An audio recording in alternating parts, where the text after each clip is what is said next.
नमस्कार, स्वागत है आप सभी का। मैं हूं आपके साथ आस्था कौशिक। वक्त है आपके पसंदीदा शो अपनी डबली अपना राग का। सीधे लखनऊ से लाइव देख रहे हैं आप ये डिबेट शो। दरअसल उत्तर प्रदेश के अंदर तीसरे चरण की वोटिंग कल यानी 20 फरवरी को होनी है और उस बीच चौथे चरण के लिए प्रचंड प्रचार लगातार जारी है। और इस चौथे चरण के लिए जो सबसे बड़ा मुद्दा निकल करके सामने आया है, चौथे चरण की जंग जो है वो आतंकवाद के इर्द गिर्द सिमटती हुई दिखाई दे रही है। अहमदाबाद ब्लास्ट केस में विशेष अदालत ने जिन 38 लोगों को फांसी की सजा सुनाई है, उनमें से 5 आतंकियों के तार उत्तर प्रदेश के आजमगढ़ से जुड़ते हैं। और एक दोषी के पिता की तस्वीर अखिलेश यादव के साथ सामने आने के बाद भाजपा जबरदस्त तरीके से हमलावर है। केंद्रीय मंत्री अनुराग ठाकुर और मुख्यमंत्री योगी आदित्यनाथ ने साफ तौर पर समाजवादी पार्टी पर आतंकवाद को संरक्षण देने का गंभीर आरोप लगाया है। यानी चौथे चरण की ये जंग अब आतंकवाद के इर्द गिर्द होती हुई नजर आ रही है।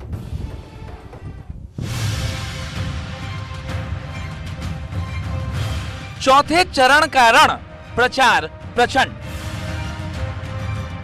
चौथे चरण की लड़ाई आतंकवाद पर आई। आतंकवादी का परिवार तो समाजवादी पार्टी के राष्ट्रीय अध्यक्ष के साथ समाजवादी पार्टी को वोट मांगते हुए देखा है हमने। समाजवादी पार्टी का प्रचार कर रहा है। आप अनुमान कर सकते हैं, सपा नई हवा है, वही सपा है। सपा का साथ यानी सपा का हाथ आतंकवादियों के साथ ये एक बार फिर से साबित हो गया। ये जो चित्र मैं आपके सामने मिस्टर समाजवादी पार्टी नेता के रख रहा हूं, ये उस समय के समाजवादी पार्टी के मुख्यमंत्री यानी कि उत्तर प्रदेश के मुख्यमंत्री अखिलेश यादव जी। पीछे आप देख सकते हैं उत्तर प्रदेश सरकार का चिन्ह नजर आ रहा होगा। क्या इस मिस्टर समाजवादी पार्टी नेता को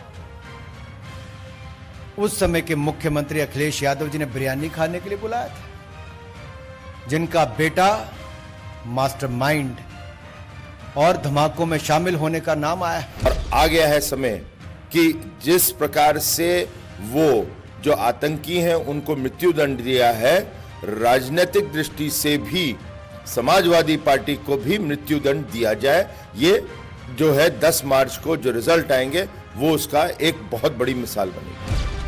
प्रचार जारी, कौन किस पर भारी। तो काका गए हैं तो बाबा भी चले जाएंगे। काका मतलब है काले कानून। काका का मतलब है काले कानून। अगर काका गए हैं तो बाबा भी जाएंगे, इन्हें कोई रोक नहीं सकता। वार पलटवार, सियासत जोरदार।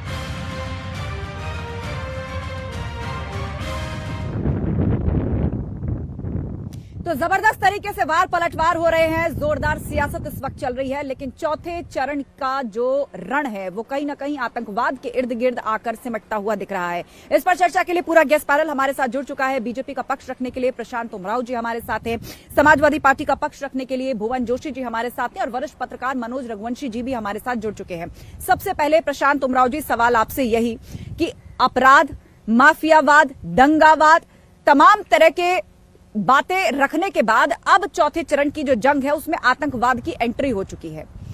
सपा अध्यक्ष के साथ जिस आतंक के दोषी की तस्वीर सामने आई है उसको तो आपने मुद्दा बनाया ही है। साथ ही साथ आप ये भी याद दिला रहे हैं कि किस तरह समाजवादी पार्टी में आतंकवाद पर जिनका मुकदमा चल रहा था उन पर से केस वापस लेने का काम भी सपा ने किया था। तो चौथे चरण के प्रचार में आतंकवाद के इर्द गिर्द ये जंग रहेगी। देखिए आस्था जी, समाजवादी पार्टी पहले अपराधियों की पार्टी थी। अब कल के डिसीजन के बाद ये स्पष्ट हो गया है कि समाजवादी पार्टी आतंकवादियों की समर्थित पार्टी है। जिस तरीके से समाजवादी पार्टी ने पश्चिमी उत्तर प्रदेश में अपराधियों को टिकट दिया, कई सारे उनमें से जेल से चुनाव लड़ रहे थे, और आज जो मोहम्मद सादाब समाजवादी पार्टी का नेता है, जिसके अखिलेश यादव से करीबी संबंध है, जिसका अखिलेश यादव के मुख्यमंत्री रहते सरकारी आवास में आना जाना था, उसके बेटे मोहम्मद सैफ जो आतंकवादी है, उसको अहमदाबाद की बम ब्लास्ट मामले में फांसी की सजा सुनाई गई है। और यही अखिलेश यादव थे जिन्होंने 2012 में अपने घोषणा पत्र में जो बम ब्लास्ट के आरोपी थे, बनारस में बम ब्लास्ट के आरोपी थे, उनको छोड़ने का वादा किया था। और अपनी सरकार जब उनकी आई थी तो उनको छोड़ने का काम किया था, जिसके बाद इलाहाबाद हाई कोर्ट ने उन आरोपियों को जो बम ब्लास्ट के आतंकवादी थे, उनको कई को फांसी की सजा सुनाई थी, कईयों को आजीवन कारावास देने का काम किया था। ये समाजवादी पार्टी का ये मूल चरित्र रहा है, किस तरीके से अपराधियों को, आतंकवादियों को, दंगाइयों को, माफियाओं को संरक्षण देने का काम इन लोगों ने किया है। ये जनता स्पष्ट देख रही है किस तरीके से अपराधियों के साथ साथ ही आतंकवादियों का संरक्षण समाजवादी पार्टी करती है तुष्टिकरण के लिए। ठीक है, ये बड़ा आरोप आपने सपा पर लगा दिया है और ये सवाल मैं भुवन जोशी के पास ले जाना चाहूंगी। भुवन जी, ये बताइए कि आपको लगता है कि ये जो छींटे आप पर पड़े हैं, जो आरोपियों पर से, जो आतंकियों पर से मुकदमे वापस लिए गए थे और बाद में कोर्ट ने उन्हें सजा सुनाई थी, वो भी फांसी की, तो ये कहीं ना कहीं अब इस चुनावी मौसम में जिस तरह से उठाया जा रहा है, ये आपके विपरीत जाएगा? देखिए, मैं कहना चाहता हूँ भारतीय जनता पार्टी की जो राजनीतिक जमीन है वो टोटल खिसक चुकी है। अब इनके पास, जब किसानों के पास ये जा रहे हैं, किसान इनसे 700 किसानों की जो हत्या हो गई है उसके बारे में बात नहीं कर रहे, जो उनपे फर्जी मुकदमे लगा दिए उस पर बात नहीं कर रहे, जो इनका कल्याण राज्य मंत्री ने थार उस पर चढ़ा दी, किसानों पे चढ़ा दी, उनकी उस पर बात नहीं कर रहे। जब नौजवान नहीं भुवन जी, आतंकवाद कोई छोटा मुद्दा नहीं है, ये तो राष्ट्र सुरक्षा से बड़ा मुद्दा है। भारत है तो हम सब हैं। आतंकवाद पर क्यों नहीं जवाब दे रहे आप करिए, सभी विषयों को आप उठाइए, लेकिन आतंकवाद पर भी तो बोलिए ना। मैं विषय पे आ रहा हूँ। जैसा कि आपके चैनल के माध्यम से मुझे बताया जा रहा है कि इस तरह का कोई संज्ञान का कोई विषय है आपकी नॉलेज में, जो ये आरोप भी लगा रहे हैं। मैं कहना चाहता हूँ, कोई जब मुख्यमंत्री होता है, कोई भी आदमी जाके वहां पर चित्र खींचा लेता है और उसका जिसका चित्र खींचा है, क्या उस आतंकवादी में उसका नाम है? अब मेरे पिताजी कर्मचारी है, मैं पॉलिटिशियन हूँ, तो ये जरूरी है कि अगर मेरे पिताजी कर्मचारी तो मैं कर्मचारी बनूंगा? ये कहाँ पर लिखा हुआ है? हर व्यक्ति अपना अपना चलता है, उसका वो अगर पढ़ा है तो हम समाजवादी पार्टी के लिए कि न्याय का अपना काम करा, चलिए ठीक है। ये किस तरह का बहस है? ये विषय से भटकाने की कोशिश कर रही है भारतीय जनता पार्टी, लेकिन हम उसको भटकाने नहीं देंगे। हम इनको रोजगार, लेकिन जो दलील इस वक्त आप दे रहे हैं ना भुवन जी, जो दलील आप दे रहे हैं कि किसी के पिता का उससे क्या लेना देना कि बेटा किस तरह के कर्म कर रहा है ना, आप यही कह रहे हैं ना? यही दलील तो भाजपा की तरफ से दी जा रही थी अजय मिश्रा टेनी के मामले में। प्रशांत उमराव जी को मैं जोड़ना चाहूंगी। प्रशांत उमराव जी, यहाँ पर यह कहा जा रहा है कि आप व्यर्थ का बवाल बना रहे हैं। बेटा यदि आतंकवादी है तो उसमें पिता की क्या गलती है? पिता को थोड़ी पता है बेटा क्या कर रहा है। देखिए, बिल्कुल पता है। ऐसा नहीं हो सकता है कि अगर मोहम्मद सादाब अखिलेश यादव से मिल रहे तो उनको पता नहीं था उनका बेटा क्या कर रहा है। उनके पिताजी तो पैरवी कर रहे थे अपने बेटे की, जब अहमदाबाद जेल में बंद था। और दूसरी बात, ये किसानों की बात करते भाई, 2012 से लेकर के 17 तक बुंदेलखंड में 1200 किसानों की तड़प कर मृत्यु हो गई थी भूख और प्यास से। मुख्यमंत्री थे अखिलेश यादव, इनके पास वहां पानी पहुंचाने के लिए नहीं था, तब मोदी सरकार ने वहां पर टैंकर से पानी पहुंचाने का काम किया, अर्जुन बाण सागर परियोजना की। तब ये कहाँ गए थे किसानों की तरह से, कहाँ छुपे हुए थे? इनके एजेंडे में था कि हम आतंकवादी को छोड़ेंगे। 2012 के इनके घोषणा पत्र में था कि हम आतंकवादियों को, जो जेल में बंद जो ऐसे अल्पसंख्यक समुदाय के लोग हैं, उन पर वो लोग मासूम कह रहे थे, और अपनी सरकार आने पर उन्होंने छोड़ने का काम किया। तब क्या अखिलेश जी को नहीं पता था कि वो मासूम है, आतंकवादी हैं? बाद में इसी इलाहाबाद हाईकोर्ट ने उनको सजा देने का काम किया, उनको फांसी की सजा देने का काम किया, आजीवन कारावास देने का काम किया। और ऐसे आतंकवादी के पिता को ये लोग अपने सरकारी आवास से बुलाते थे। जोशी जी, क्या जवाब है इस बात का कि आपने तो मैनिफेस्टो में ही डिक्लेयर किया था, उनको मासूम कहा था और एक एक करके उनको छोड़ने का काम किया गया, बाद में उनको दोषी भी साबित हुए वो, और उनको फांसी की सजा भी कोर्ट ने दी। पूरे देश ने देखा है कि जब आतंकवादियों को ये विशेष विमान से भिजा के पाकिस्तान छोड़ के आए, ये भारतीय जनता पार्टी की नीति है। समाजवादी पार्टी के में आतंकवाद के लिए कोई स्थान नहीं है। हम लोग बिल्कुल पक्षधर, हम संविधान को मानने वाले लोग हैं, हम लोग कानून को मानने वाले हैं। मैं ये जवाब से आपसे कहना चाहता हूँ। और माननीय अखिलेश यादव जी का जो विकास का चेहरा है उससे घबराकर तरह तरह के लगाने चाह रहे हैं, और यहाँ पर इन्होंने कोशिश करी कभी हिजाब लाकर, कभी, लेकिन जब जनता इनसे हिसाब मांग रही है तो इनसे 5 साल का हिसाब नहीं दिया जाएगा।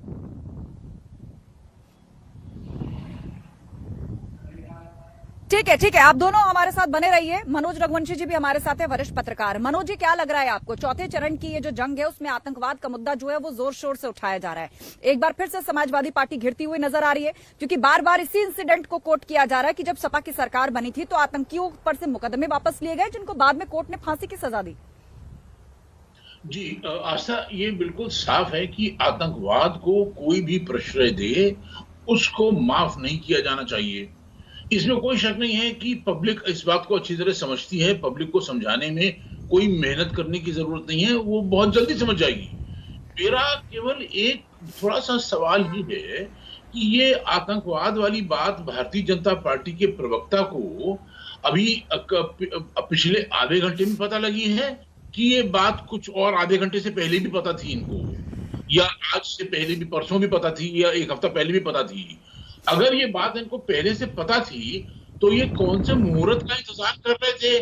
देश के खिलाफ आतंकवाद का एक प्रहार हो रहा है और ये लोग किसी मुहूर्त का इंतजार कर रहे हैं बताने के लिए हमको।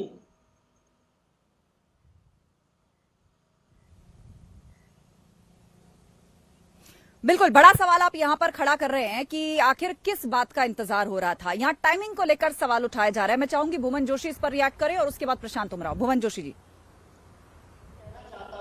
ये लोग किस तरह के लोग हैं, भारतीय जनता पार्टी के लोग। अभी देखा एक हैदराबाद के नेता पे हमला होता है और हमले पे जो आरोपी हैं उनका भारतीय जनता पार्टी के नेता का नाम कोट करके कहना चाहता हूँ, सुनील भराला जी उन लोगों से मिलने गए जो उन पर हमला हुआ। तो ये लोग तो हमला भी करवाने वाले खुद हैं, उनको मिलने वाले लोग हैं। ये किस तरह की राजनीति करना चाहते हैं? प्रदेश जान चुका है इनकी नीयत को और इनका सुपड़ा साफ हो रहा है। मैं दोबारा आपके चैनल में बैठूंगा 10 मार्च को, तो देखेंगे भारतीय जनता पार्टी का सुपड़ा साफ हो गया माननीय अखिलेश यादव जी के नेतृत्व में। जो समाजवादी पार्टी की सरकार बनने जा रही है, बहुत बड़ा दावा आप कर रहे हैं, बहुत बड़ा दावा भुवन जोशी जी आप कर रहे हैं। प्रशांत जी, बार बार अखिलेश यादव की तरफ से भी यही कहा जा रहा है कि 100 सीटों का आंकड़ा सपा जो है वो 2 चरणों के बाद पार कर चुकी है और भाजपा के बूथ पर अब भूत नाचने का वक्त आ गया है, कोई मक्खी भी नहीं मारेगा। और आज तो अखिलेश यादव एक नया वर्ड ले आए हैं, काका, मतलब काका की विदाई हो गई, अब बाबा की बारी है। काले कानून चले गए, अब अगला नंबर जो है वो भाजपा सरकार का है। देखिए, अखिलेश यादव स्वयं करहल विधानसभा में घिरे हुए हैं। अपनी सीट बचाने के लिए, अपनी हार बचाने के लिए उनको वहां पर चाचा, ताऊ, पिताजी, बूढ़े पिताजी तक को खड़ा करना पड़ गया। पहले ये बड़ी बड़ी तकरीरें करते थे कि हम वहां खाली नामांकन दाखिल कर देंगे और 10 मार्च को सर्टिफिकेट लेने जाएंगे, लेकिन वहां पे उनको बार बार घूमना पड़ रहा है, कई दिन वहां पर बिताने पड़ रहे हैं अपनी सीट जीतने के लिए। और अगर अखिलेश जितने बड़े नेता थे तो अगर वहां आजमगढ़ से लोकसभा सांसद है, वहां से चुनाव लड़ लेते, लेकिन वहां से भाग गए। करहल सुरक्षित सीट तक भी इनको जीतने के लालच पड़े हुए हैं। और पूर्वांचल में इन्होंने एक विधानसभा सीट पर 3-3, 4-4 कैंडिडेट्स को टिकट दिया हुआ है। सुबह किसी को टिकट देते हैं, शाम को दूसरा कोई बड़ी पेटी दे देता है, दूसरे को टिकट दे देते हैं, अगली सुबह तीसरे को दे देते हैं। एक विधानसभा में समाजवादी पार्टी के 3-3 लोगों ने नामांकन दाखिल किए हुए हैं। इनको बाद में चुनाव आयोग को एक लेटर लिख के देना पड़ता है कि नहीं फला हमारे अधिकृत उम्मीदवार है, उनको साइकिल के सिंबल दिए जाए। इस तरीके से समाजवादी पार्टी प्रदेश में चल रही है। ये समाजवादी पार्टी स्वयं 100 सीट नहीं क्रॉस करने वाली है। इन्होंने अपने पिताजी को धोखा दिया, चाचा जी को धोखा दिया। आधुनिक युग के औरंगजेब है ये, आतंकवादियों के समर्थित हैं, आतंकवादियों को प्रश्रय देने काम किया है। और वाकई में अगर अखिलेश यादव आतंकवाद के विरोधी हैं तो जो कल अहमदाबाद मामले में जो कोर्ट का निर्णय आया उसका स्वागत करें। ठीक है, ये करहल को लेकर जो बड़ा दावा आप कर रहे हैं प्रशांत, करहल को लेकर जो बड़ा दावा कर रहे हैं, मैं भुवन जी के पास से सवाल ले जाना चाहूंगी।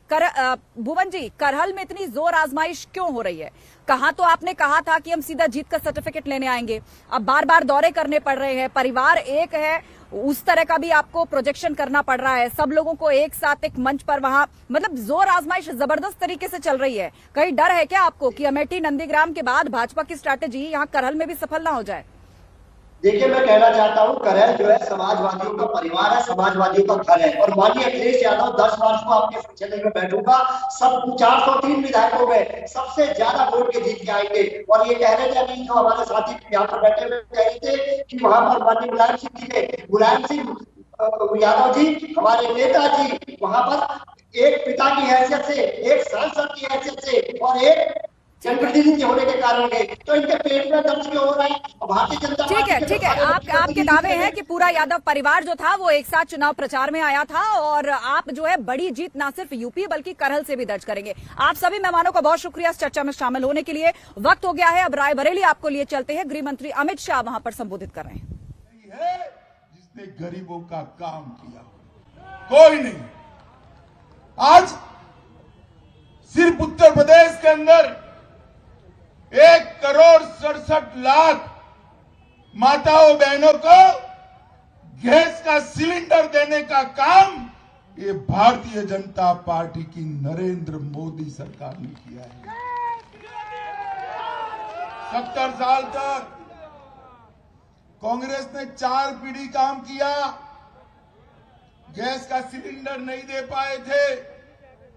2,61,00,000 परिवारों में, घरों में शौचालय बनाने का काम योगी आदित्यनाथ जी ने किया है मित्रों। 2 करोड़ 1 करोड़ 41 लाख परिवारों में मुफ्त बिजली का कनेक्शन भेजने का काम नरेंद्र मोदी जी ने किया है मित्रों। 42 लाख गरीबों के आवास बनाए। मुझे बताओ रायबरेली वालों, टीका लगाए या नहीं लगाए? जरा हाथ ऊपर करो तो किसका टीका लगाए भाई? सबका लगा ना। जब मोदी जी टीका लगाकर, टीका जब बन गया, टीका के वैज्ञानिकों को, बनाने वाले वैज्ञानिकों को अभिनंदन कर रहे थे। अखिलेश जी ने ट्वीट करा कि टीका मत लीजिए, ये मोदी का टीका है। फिर क्या हुआ भाई? वो डर गए, उन्होंने खुद ले लिया। उनका मानती नहीं है उत्तर प्रदेश की जनता। मगर बताओ, मानती तो तीसरी लहर में हम सुरक्षित रहते क्या? मोदी जी ने 130 करोड़ लोगों को टीका लगाकर उनको सुरक्षित करने का काम देश के प्रधानमंत्री नरेंद्र मोदी जी ने। यूपी के 15 करोड़, यूपी के 15 करोड़ और देश के 80 करोड़ लोगों को मुफ्त अनाज 2 साल तक देने का काम ये भारतीय जनता पार्टी की सरकार ने। ये बहनें इतनी बैठी है, माता इतनी बैठी है। मैं आप सभी को कहना चाहता हूं कि एक बार फिर से कमल फूल की सरकार बना दीजिए। दिवाली और होली पर एक गैस का सिलेंडर भाजपा सरकार फ्री ऑफ कॉस्ट देने वाली है। इतने सारे किसान आए हैं, मैं बताना चाहता हूं, एक बार भाजपा सरकार बना दो, किसानों को 5 साल तक बिजली का कोई दाम नहीं देना है, मुफ्त में बिजली किसानों को। इतनी सारी बेटियां बैठी है, मैं बताना चाहता हूं कि आप एक बार कमल फूल की सरकार बना दो, 12वीं पास करने वाली हर बेटी को स्कूटी देने का काम भारतीय जनता का। इतने सारे युवा है, मैं आपको बताना चाहता हूं, इतने सारे युवाओं को बताना चाहता हूं कि आप एक बार भारतीय जनता पार्टी की सरकार बना दो। 12वीं पास कर जो भी इंटर में एडमिशन लेगा उसको लैपटॉप और स्मार्टफोन देने का काम ये भारतीय जनता पार्टी। मित्रों, हमने प्रदेश में 5 एक्सप्रेसवे बनाए हैं। रायबरेली में भी गंगा एक्सप्रेसवे आने वाला है। प्रयागराज से लखनऊ 4 लेन राजमार्ग बन रहा है। सरेनी विधानसभा में डलमऊ मेले को राष्ट्रीय मेले का दर्जा देने का काम भारतीय जनता पार्टी ने किया है। रायबरेली रेलवे स्टेशन को नया बना है। लालगंज, रायबरेली से लालगंज और लालगंज से ऊंचाहार तक 106 किलोमीटर रिंग रोड बनाने का काम भी भारतीय जनता पार्टी की सरकार ने। हाजीपुर में एक सरकारी बालिका इंटर कॉलेज बन रही है। शाहजहांपुर, बंसपुर, डोमापुर में अकबर पुल, न्यूपुरवा भीतरगांव पुल, देवपुर में कान्हामन पुल, इसका निर्माण भी भारतीय जनता पार्टी की सरकार ने करा है। और वीर सेनानी वीरापासी के नाम पर एक इंटर कॉलेज और नया बनाने का काम भी भारतीय जनता पार्टी का। और वीरापासी का स्मारक भी भारतीय जनता पार्टी की सरकार बना रही है। भाइयों बहनों, मुझे बताओ, एक कश्मीर है वो भारत का है या नहीं है? जरा जोर से बोलो, सभी लोग बोलो, है या नहीं है? मोदी जी धारा 370 हटाने के लिए बिल लेकर आए। ये अखिलेश यादव हमें डरा रहे थे। मैं ही बिल लेकर गया था। अखिलेश यादव कहते थे धारा 370 हटाई तो खून की नदियां बही। अरे अखिलेश, किसको डरा रहे हो भाई? किसको डरा रहे हो? हम डरते नहीं है। हम देश के लिए जीने वाले, देश के लिए मरने वाले लोग। मित्रों, 5 अगस्त 2019 को मोदी जी ने धारा 370 निरस्त कर हमेशा के लिए कश्मीर को भारत के साथ जोड़ दिया। मित्रों, जोड़ दिया। और अखिलेश बाबू, आप कहते थे खून की नदियां बहेगी। अरे नदियां छोड़ो, किसी की कंकर चलाने की हिम्मत नहीं हुई। किसी की कंकर चलाने। 10 साल तक मित्रों, 10 साल तक इस सपा बसपा के समर्थन से सोनिया मनमोहन की सरकार यहां चलती थी, देश में चलती। 2004 से 14 तक। और आए दिन ये आलिया मालिया जमालिया देश के अंदर घुस जाते थे, हमारे जवानों के सर काट कर ले जाते थे और देश का प्रधानमंत्री उफ नहीं करता था। पुलवामा और उरी में हमला हुआ, उनको लगा कि अब भी कुछ नहीं होगा, वो भूल गए, सरकार बदल गई है। अब कांग्रेस सपा बसपा की सरकार नहीं है, भारतीय जनता पार्टी की सरकार। और मनमोहन सिंह जी प्रधानमंत्री नहीं है, नरेंद्र मोदी जी प्रधानमंत्री है। 10 ही दिन में मोदी जी ने पाकिस्तान के घर में घुसकर सर्जिकल स्ट्राइक और एयर स्ट्राइक कर आतंकवादियों का खात्मा बुलाने का। माताओं, भाइयों, बहनों, मुझे बताओ, अखिलेश यादव बहन जी, ये राहुल बाबा देश को सुरक्षित रख सकते हैं क्या? जोर से बोलो, रख सकते हैं क्या? गरीबों का भला कर सकते हैं क्या? किसानों का भला कर सकते हैं क्या? युवाओं को रोजगारी दे सकते हैं क्या? बहनों को सुरक्षा दे सकते हैं क्या? हर घर में पीने का पानी दे सकते हैं क्या? हर घर में गैस का सिलेंडर दे सकते हैं क्या? 5 लाख तक का स्वास्थ्य का सारा खर्चा दे सकते हैं क्या? 5 किलो अनाज मुफ्त में दे सकते हैं क्या? हर घर में बिजली पहुंचा सकते हैं क्या? अरे भाई, सब में ना कह रहे तो उनको वोट क्यों देना? दोगे क्या? जोर से बोलो, दोगे क्या?